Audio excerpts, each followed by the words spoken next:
Hi, I'm Radiance. Usually, you'd be joining me on a journey with recipes that not only entice but are full of deliciousness and creativity, as well as simplicity and foodie inspiration. But today I wanted to talk to you from a space of a woman, and not only when you're not feeling well, but the space of what most women in our society face, and that is menstrual pain and premenstrual syndrome, or PMS. So I'm going to start with by saying that premenstrual syndrome, and especially the pain part of it, the discomfort, doesn't have to be just because you're a woman. Yes, you may have a cycle. Yes, that's something that's a given, right? Most women have a cycle. And that, of course, transitions later on in life, but most women of a certain age have a cycle. And most women that I've encountered or come across, including myself, have had severe pain and cramps. But there are ways to not only either totally eliminate and or lessen the pains, so to speak. So one of the things I want to address is, what can you do? Naturally, the first thing that a lot of women go to is aspirin or pills, right? And I'm not going to say I haven't taken it myself. I normally myself only take an aspirin or some kind of Tylenol or something along those lines, some kind of pill, if I really just can't bear it. Sometimes I'll take it in lieu of. What I've noticed is that when I've made some subtle changes within not just my space but also my body and mostly my diet, I've had times when I haven't had any cramps or any premenstrual signs or experiences or symptoms, or they've been lessened. So one of the things that I've done for myself is, and I'd recommend to use to cut out caffeine. Now, I'm not a coffee drinker, but there are some teas that have caffeine in it. Right now I'm sipping on just some ginger tea. Fresh ginger, water, nothing else. You can add honey if you want to. You can add like a sweetener, but ginger helps with inflammation. It helps ease the stomach, and I tend to drink this a lot when it's colder outside, but sometimes, like a day like today, I just feel like having something soothing. I woke up not feeling the best, and so it prompted, this video, and it prompted me to think about what things I've used to, ease me into a day. So today, I started, and I'm ending my day with some ginger tea.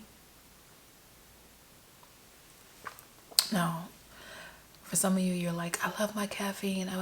I'm not saying you have to cut it out completely, but I've spoken to women and known women in my life who have cut out caffeine a tremendous amount, and it's helped their cycles. You can do things like a non-caffeinated tea. You can do some herbal remedies. Ginger tea, that is helpful. So I would recommend that be, something that you consider. Something else that you can consider is drinking more water. Now, water is not just something that you drink because of PMS, but water helps keep you hydrated. Water helps flush out toxins. You can drink herbal teas, as I suggested.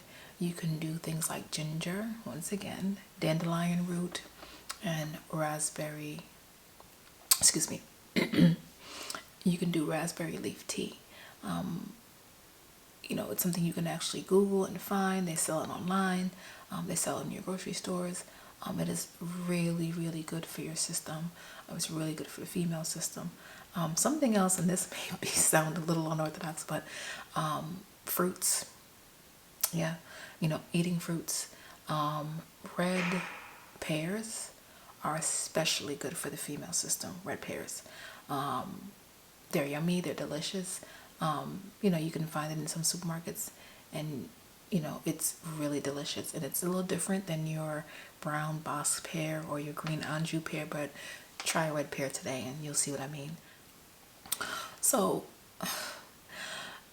I would suggest also that you try to either avoid and or limit your intake of meat. And it's not because I'm on a primary plant-based diet that I'm saying this. I'm saying this because meats have been shown to cause inflammation, i.e. that can equal pain. That's some of the discomfort that you find. So you can limit that. Include more fruits, as I just suggested. Include legumes like beans and lentils. Include those in your diet.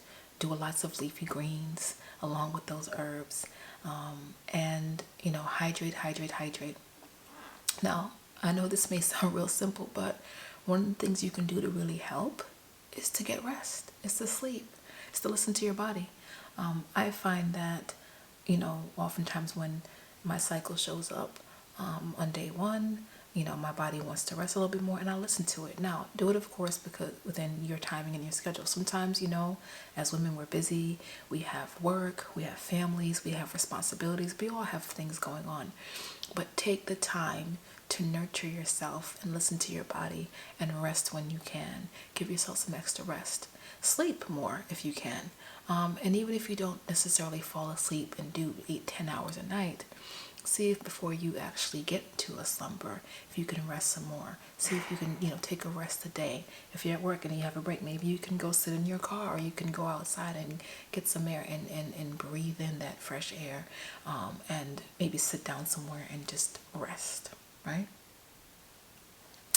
And one of the final things I would suggest, and this is something that I struggle with today, which is why I'm bringing it up, is to exercise. Yeah, today was a workout day.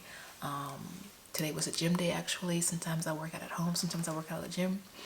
And interestingly enough, my trainer asked me if I still was going to come because my trainer knew that I wasn't feeling the best. But I said, yes, I'm going to come. And when I left work, honestly, I wanted to just go home. But what I did instead was I pushed myself to go.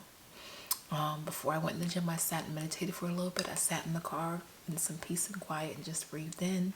And I actually started thinking about this video, and I went into the gym and I pushed myself. Now, I didn't exert myself to the point of pain, but I did walk on the treadmill and run and do alternate walking and running on the treadmill for a mile. And then my trainer gave me, a nice workout.